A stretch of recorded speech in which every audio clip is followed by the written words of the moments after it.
Okay.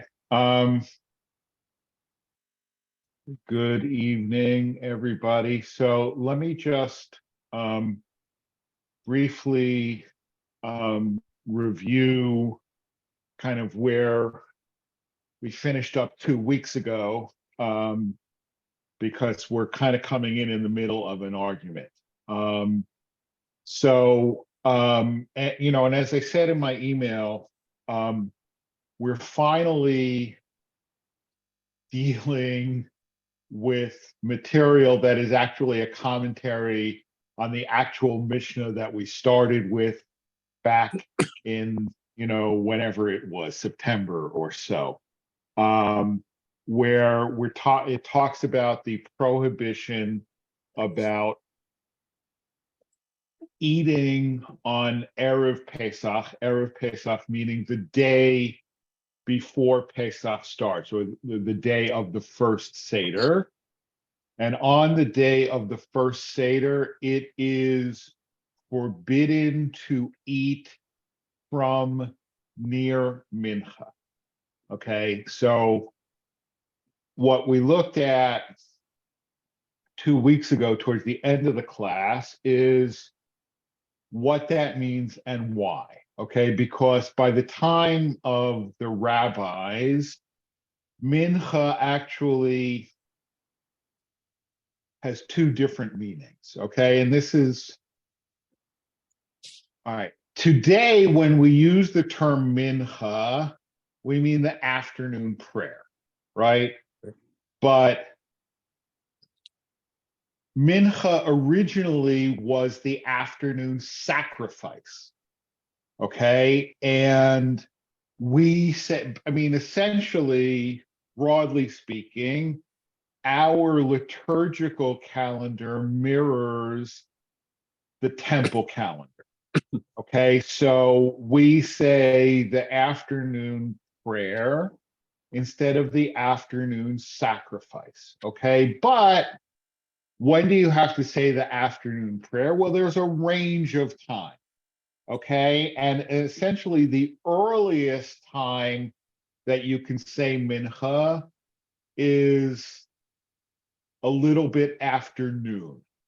Okay. And the latest time you can say mincha is right before dark, right? Because if you go,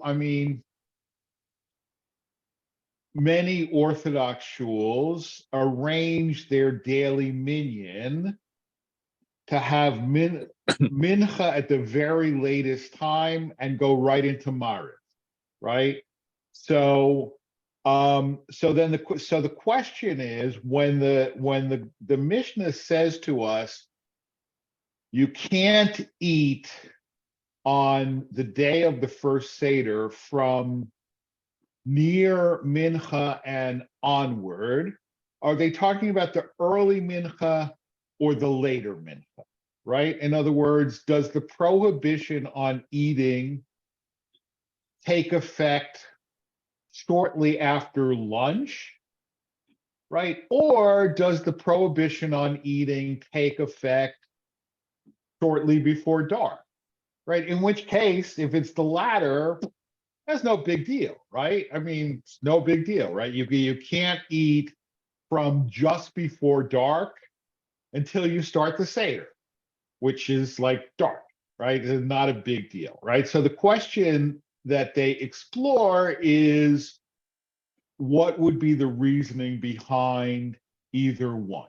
Okay. And the reasoning for, let's say, the midday prohibition is that people sometimes eat lunch for a long time, right? Especially, in the Mediterranean world, even to the Mediterranean world to this day, in a lot of countries, and certainly in Israel to this day, the midday meal is the main meal, right? The midday meal is the main meal, and the evening meal is just really something light, right? So the fear is, if you were going to allow people to eat lunch on that day, right, then their lunch might take a long time, and then you wouldn't slaughter the Paschal lamb, right? Because all of this is presupposing the existence of the temple and the slaughter of the Paschal lamb, and the Paschal lamb has to be slaughtered the day of the first Seder, right? So if you ate lunch and then your lunch took a long time, and you're like,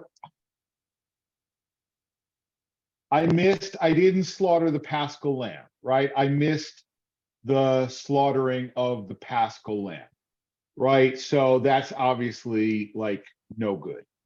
So that's one theory, right? The other theory is that the prohibition takes place later in the day, and the fear is if you ate a meal late in the day, right? I mean, and I know this. I mean, like, you know, I try not to have snacks in the late afternoon, right? Because if I have a snack in the late afternoon, it spoils my appetite for dinner, right?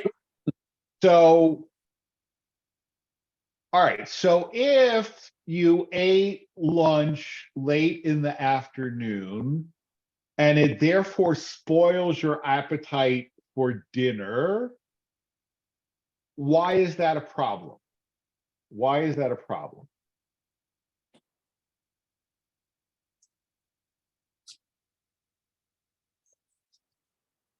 Well, the Seder involves a dinner. The Seder involves a dinner, right? The Seder Yeah. involves a dinner, and specifically, the Seder involves what? Well, a service entailing a dinner. I mean, A service entailing a dinner, and specifically,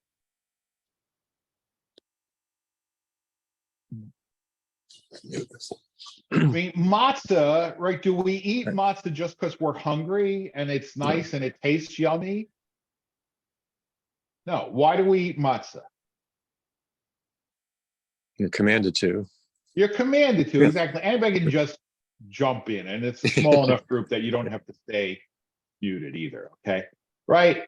We're commanded to, right? I mean, like we have the blessing al achilat matzah, right?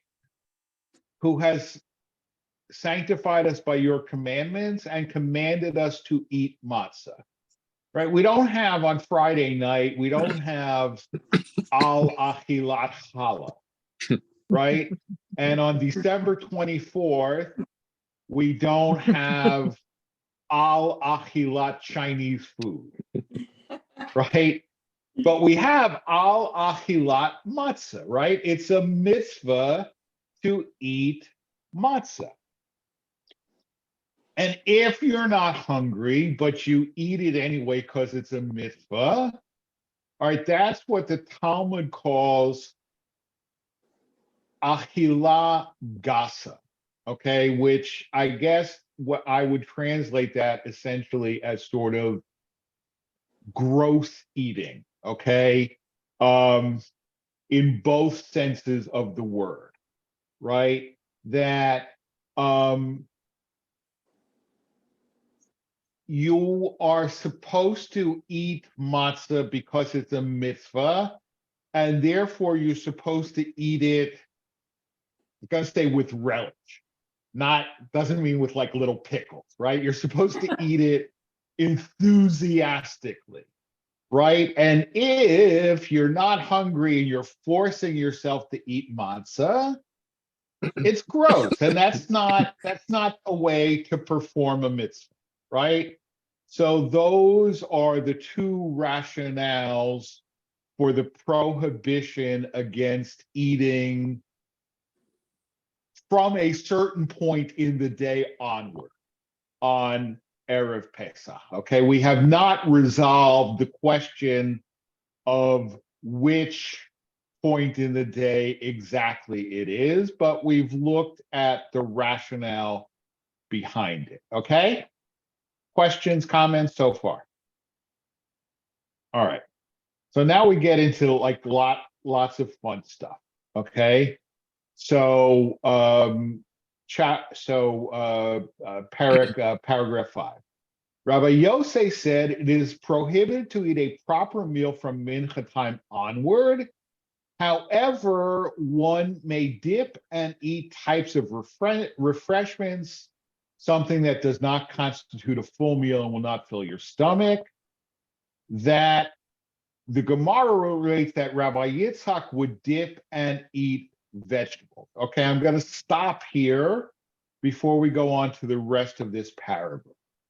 Okay, you can't eat a proper meal before you eat matzah, right? But you can have a little nosh, right? And Rabbi Yitzhak would dip and eat vegetables. Okay, dip and eat vegetables. Is that something that we do today? Twice. Right. I mean, it's what we do at the Seder, right? We dip Twice. parsley in salt water, right? And we dip, well, I mean, it's the parsley and salt water, really, right? Because that, I mean, the other dipping involves matzah, right? And so that's after we've said the blessing for matzah, right? But we eat, parsley or potatoes or whatever it is that we use for karpas. You can use any vegetable that grows on the ground. And this is precisely what the Gemara here is talking about that Rabbi Yitzhak would do, right? And, interestingly, I mean, every year, I mean, you understand that technically you're not allowed to start your Seder before sunset, right? Before dark. But starting your Seder means really saying the blessing and eating matzah, right? Now, this is especially a problem for a Saturday night Seder, right? Because on Saturday night, we have the Tosefet Shabbat, right? Shabbat is not 24 hours, it's 25 hours, right? So you can't start your Seder until an hour after candlelighting of the previous day, right? In other words, if candlelighting on Friday was 7:06, you can't start your Seder until 8:06, right? Which, particularly if you've got kids, right, is going to be a problem. So one suggestion is rearrange the liturgy a little bit and start early, because you can have the karpas and all of that. And instead of having just, okay, everybody, here's a sprig of parsley, right? Have a kind of elaborate karpas, right? So that people are,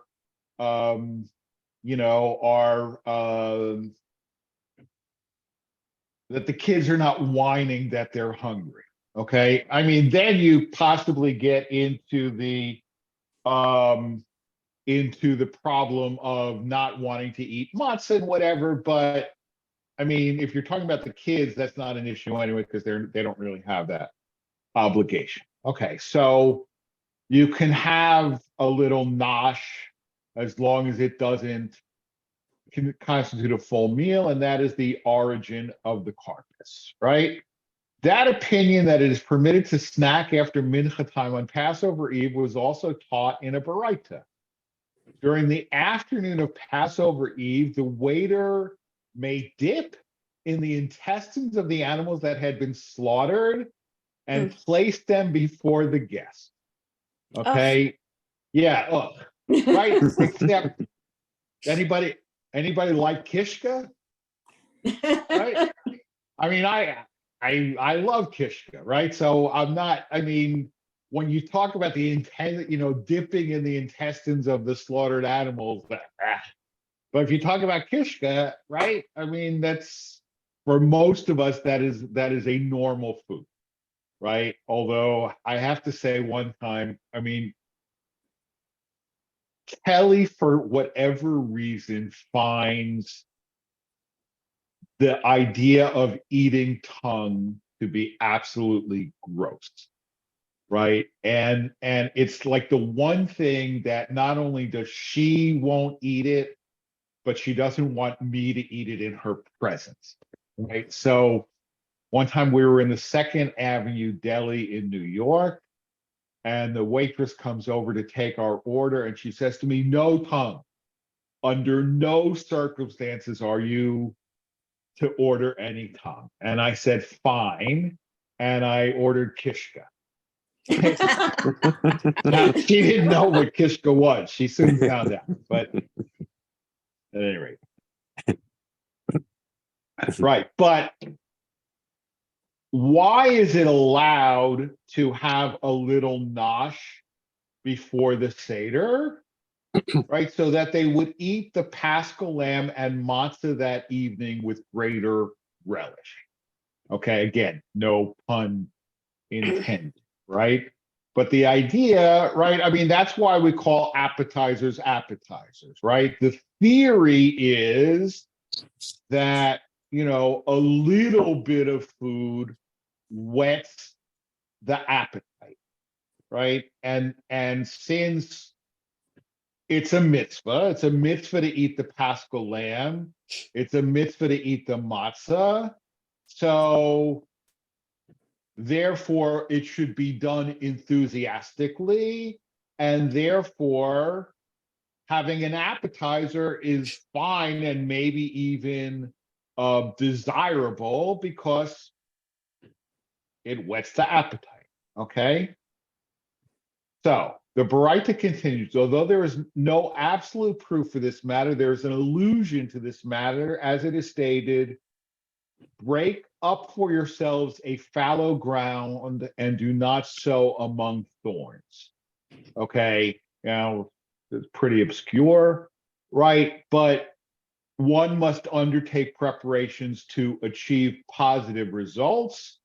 So one should eat a small amount in the afternoon to enable him to consume more in the evening, right? So that I think, I mean, you could understand that either way. A small amount as opposed to a large amount, right? So that you'll still be hungry, but also a small amount in the sense of an appetizer and stoking the appetite rather than inhibiting that. Okay.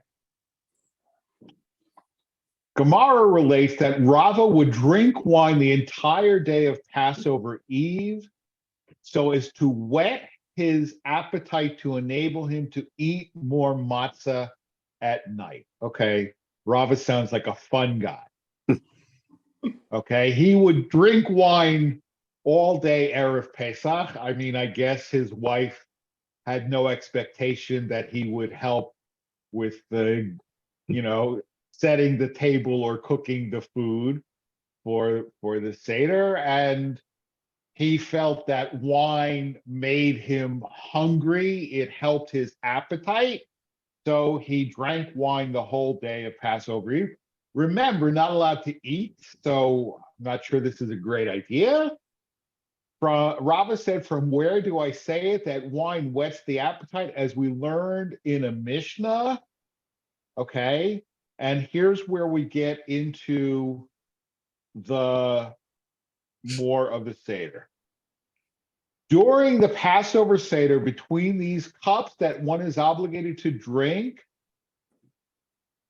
if one wants to drink, he may drink. Okay. If you want to drink between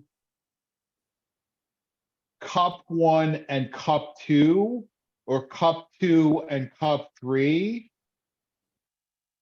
you're allowed to drink, right? I mean, I don't know if you know that, right? And I don't know if that comes up at your Seder, right? But you're obligated to drink 4 cups of wine. But if you you had the first cup and you're eating and talking and whatever, and you want to pour yourself a little more and have it, you can. Why? Because the theory is that wine whets the appetite. And since you haven't eaten dinner yet, whetting the appetite is good. Okay. However, between the 3rd and 4th cups, which are consumed after the meal, one may not drink. And if you say that wine satisfies a person, why may one drink extra cups? He will later eat matzah when he is already satiated, which will constitute an excessive eating. Rather, learn from this that wine whets the appetite. In other words, right, the argument here is, does wine whet the appetite or suppress the appetite? Right? And the Gemara says the proof that wine whets the appetite is the fact that you're allowed to drink as much wine as you want prior to the meal. Right? Because if wine suppressed the appetite, we wouldn't allow you to drink much wine before the meal. Right? Because then you would eat even though you didn't really want to. Right? Is this clear to everybody? I'm not saying, do you find, I mean, I don't know whether you find this statement that wine whets the appetite rather than suppresses it, whether that, comports with your own lived experience, right? But that, and I have to say that I actually, it's fun. Wine, particularly red wine always hits me hard. And so I always, and have, for decades, always had grape juice rather than wine for my Seder, because red wine hits me really hard. And I can't. So I have no experience with whether wine, dulls the appetite or whets the appetite. But the Gemara seems to think that wine whets the appetite. Okay. I just had a question. Yeah, please go ahead. I don't really understand the next to last sentence. If you go back, Sure. He will later eat matzah when he's already satiated, which will constitute an excessive eating. But right, excessive eating. We want you to eat matzah. So. What? We want you to eat matzah, right? So. Right. So excessive eating is a bad translation.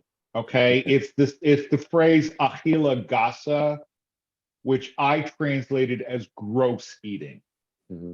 Okay, because gas, the Hebrew word gas means like gross or disgusting. Mm-hmm. Okay, so it's not really excessive eating, it's disgusting eating, right? There's no real good way to eat to translate achila gasa, but what it means is essentially like disgusting eating or gross eating, right? In other words, the way little kids eat carrots, right? You're forcing them to, they don't really want to, right?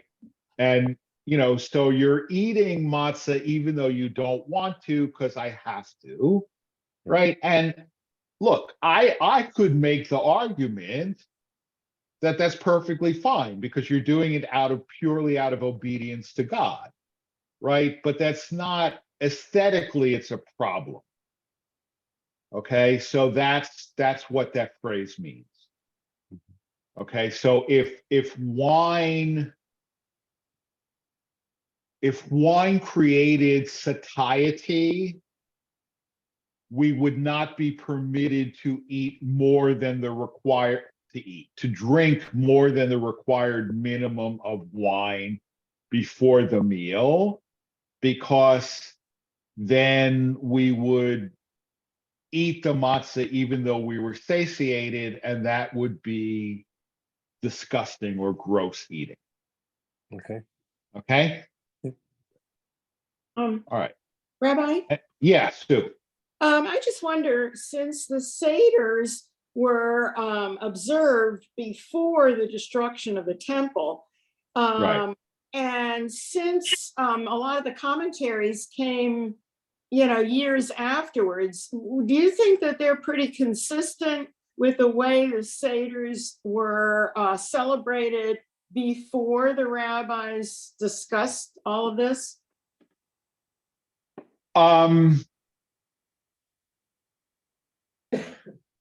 That's really hard to know.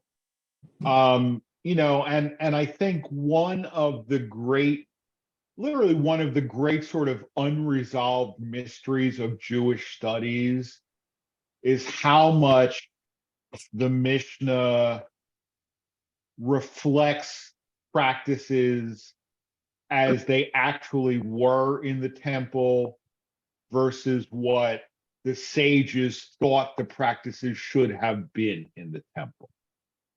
Okay, I mean, if we get far enough, right, you'll see that the 4 questions in the Mishnah are different than the 4 questions in the Haggadah. Okay, because one of the 4 questions in the Mishnah is, on all other nights we eat meat fried, boiled, or roasted. Why on this night do we eat only roasted meat? Okay, now what is that reflecting? That question, and why did we get rid of it in the Haggadah? What is the roasted meat that we eat on Passover in the Mishnah? Oh, the lamb? The lamb. Lamb? The And- lamb, but specifically the Leo. Korban Pesach, right? The Paschal Mhm. sacrifice, Mhm. right? And once the temple is destroyed, there's no more Paschal sacrifice, so that question doesn't make any sense anymore. But that's the Ashkenazi. In the Sephardic, you said they do eat lamb. Right, So is but that, are there 4 questions different? no, I'll tell you what. Because the issue is not lamb, the issue is roasted meat. Right? In other words, listen again to the question of the Mishnah. On all other nights, we eat our meat boiled, fried, or roasted. Why on this night do we eat our meat only roasted?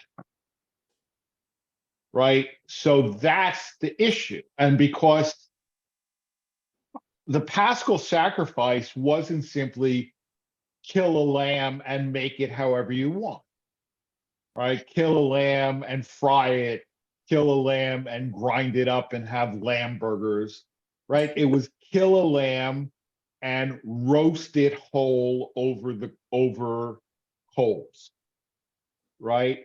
And so the meat, so the issue for when the temple stood is not only that they ate lamb, is that they ate lamb in a specific way, right?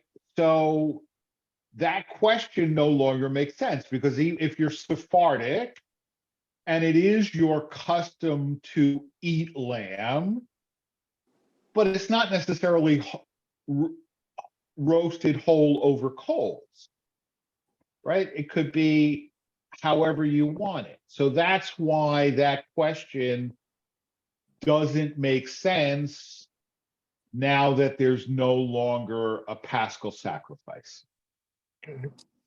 And is that understood? Yes. Yeah. Okay. So, go on. Rav Sheshet would fast the entire eve of Passover. Okay, the Gemara asks, shall we say that Rav Sheshet maintains that this practice was necessary because of two factors?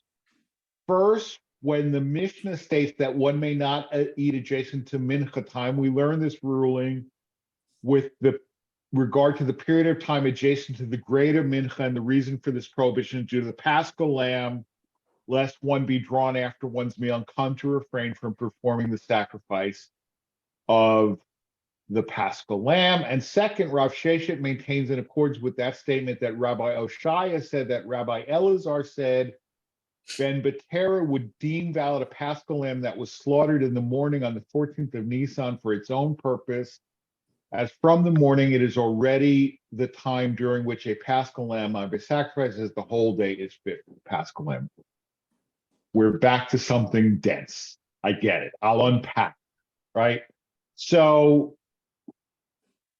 Rav Sheshet didn't eat at all on Erev Pesach, right? The first reason is due to the Paschal Lamb, right? He was afraid that eating something other than the Paschal Lamb might somehow cause him to refrain from slaughtering the Paschal Lamb.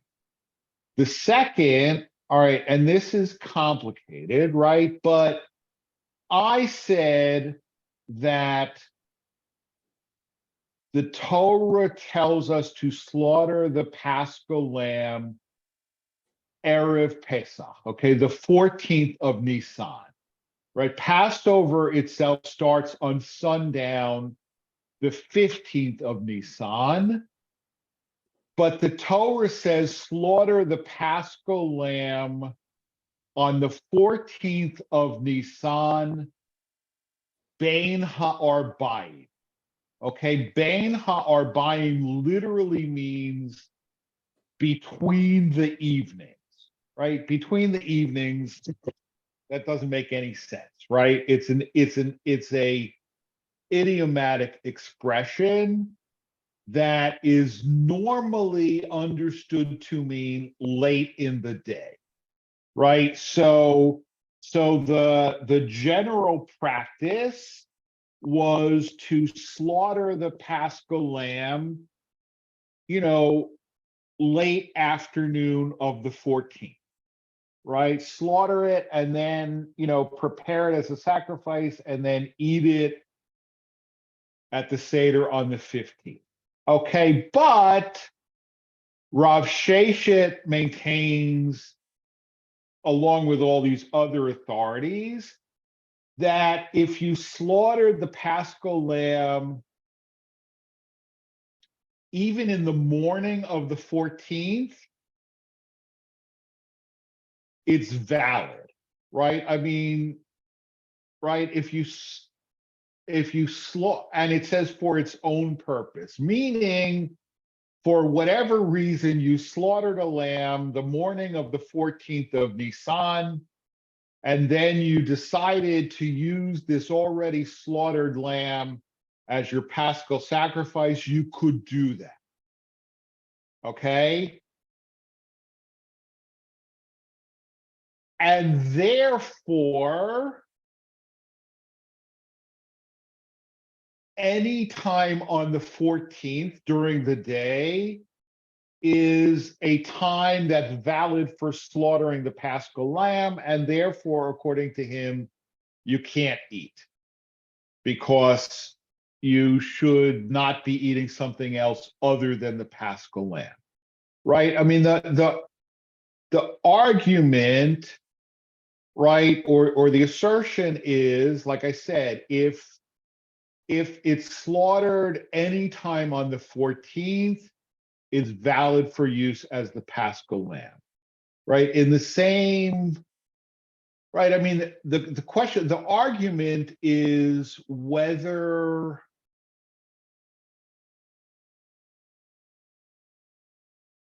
the mitzvah of the Paschal lamb requires kavanah, right? In other words, right? I mean,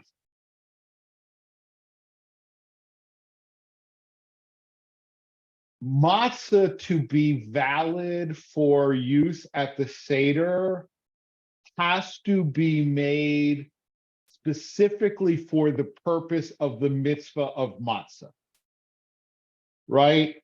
And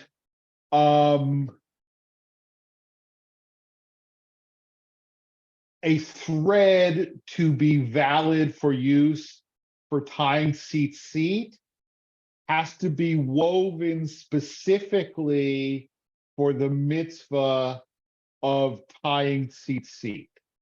Okay, now both of these actually, I mean, it didn't occur to me until I was sort of mid-sentence. So let me stop the share for a minute so I can actually like see you folks.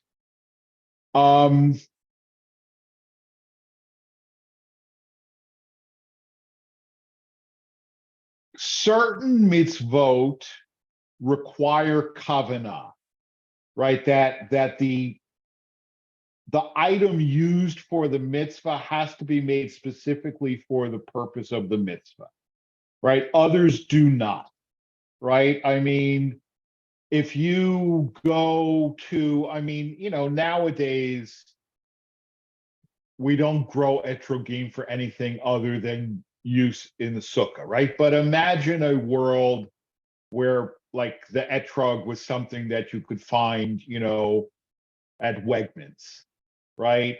And you went in and, oh, they have etrogs here. And instead of being $30, they're $2, right? And someone said, no, you can't. You need a special etrog for, no, you don't. An etrog is an etrog, right? Willows are willows, palm fronds are palm fronds, right? But we don't say string is string or thread is thread. And the string or the thread that's used for tying tzitzit has to be woven specifically for the purpose of tzitzit. Okay, and matzah has to be made specifically for the purpose of matzah, right? If you happen to have, you know, a flatbread that is unleavened and meets all of the qualifications for use as matzah, right? But it wasn't baked specifically for the mitzvah of matzah, you cannot use it for the Seder. Okay, yeah, Leslie, go ahead. Okay, they sell matzah in the grocery store. Right. So are you saying that that matzah is not kosher for Passover? If it says kosher for Passover, it's kosher for Passover because Even though they made it, you know, not for the purpose of having it on Passover? No, they made it for the purpose of having it on No, Passover. they have it in the grocery all year round. Right, but okay, so here's the deal. Right, there are people who like matzah all year round, right? Or there are people who like matzah brai all year round or matzah farfel or whatever. There is matzah that is not kosher for Passover, right? If the matzah says not kosher for Passover, it is not kosher for Passover. If it says kosher for Passover, it was made with the intention of use for Passover.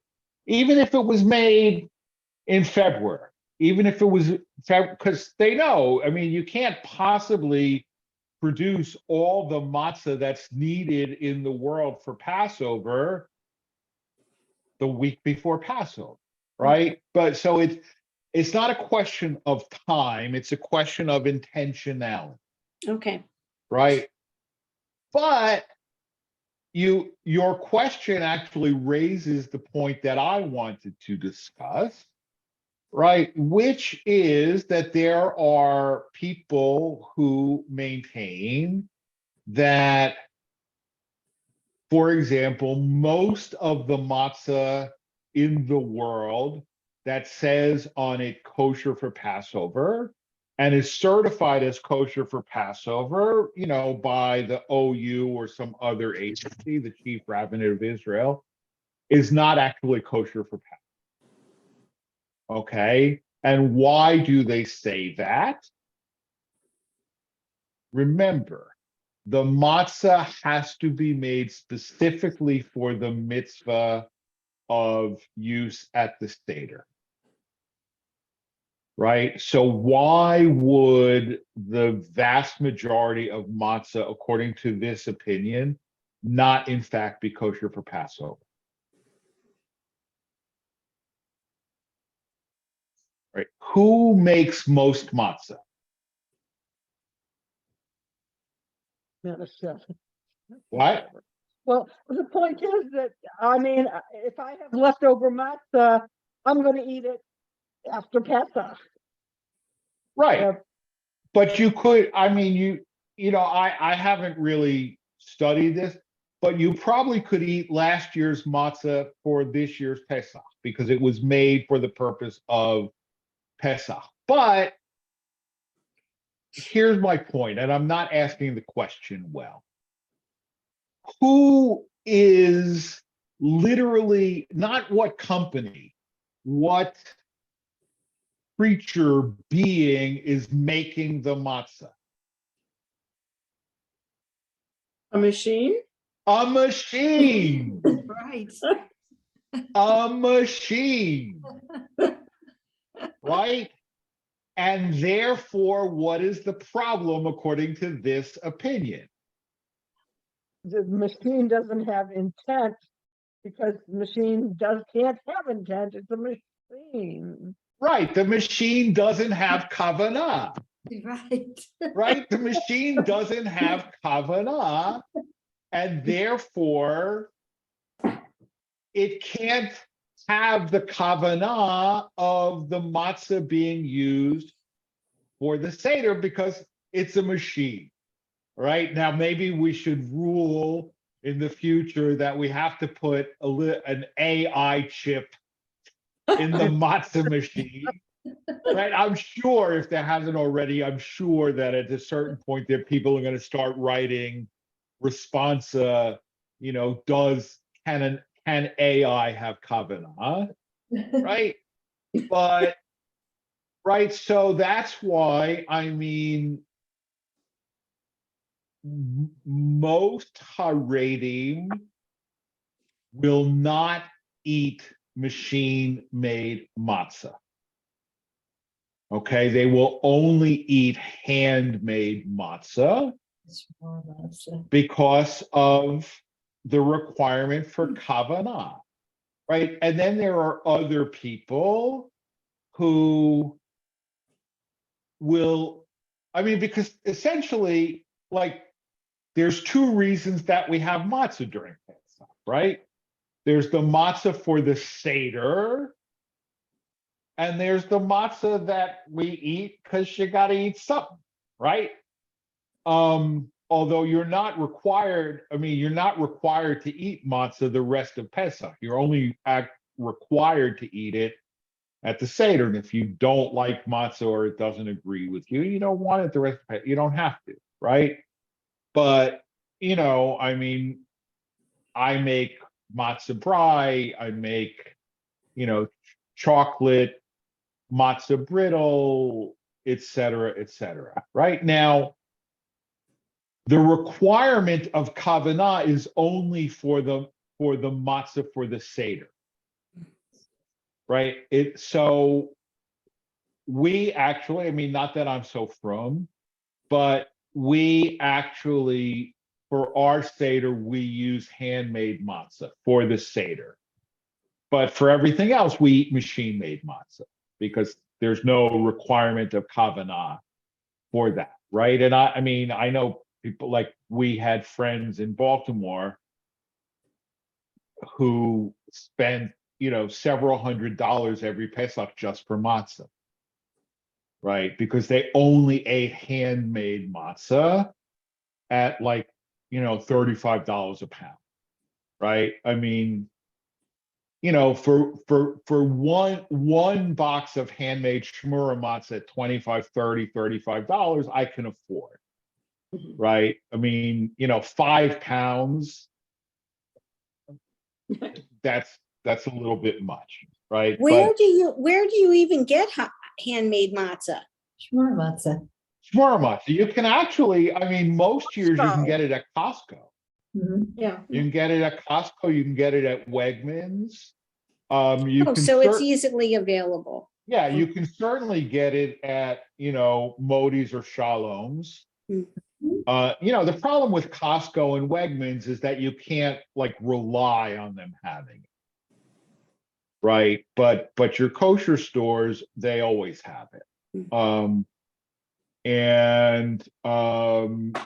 Although it may be an issue this year because the Costco handmade shmura matzah, which for shmura matzah is cheap.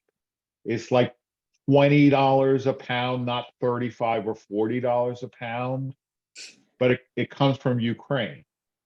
And last year, most of it had been already shipped before the war started. So it'll be interesting to see what happens with that this year. But we tend actually, because we used to live in Baltimore, and I mean, Baltimore compared to DC when it comes to kosher food is absolutely the land of milk and honey. You're right. Right. And we still mostly do our Pesach shopping at 7 Mile Market in Baltimore. Don't tell Modi's or Shalom's that's too. I was just going to say, I usually try to get a box because it's round, and to me, it just makes the Seder more authentic than the square piece of matzah. But in Shalom, I've even seen several different varieties of it. Oh yeah. Yeah, no, they have many different brands, and absolutely. And also, I mean, there's whole wheat shmura matzah, and there's oat shmura matzah for people who, are gluten intolerant or, whatever. There's all kinds of different. All right. I had promised that we would not go beyond about 45 minutes because I know it's dense. Not as dense as matzah, but nevertheless somewhat dense. But I do think, I hope that you found this material like more kind of directly relevant to what we do, and that it might actually enhance your understanding of Pesach and the Seder. So thank you. And Thank you. Yeah, Shakar, thank you. Thank you. Thank you. Shabbat shalom. Shabbat Shalom. Shabbat shalom.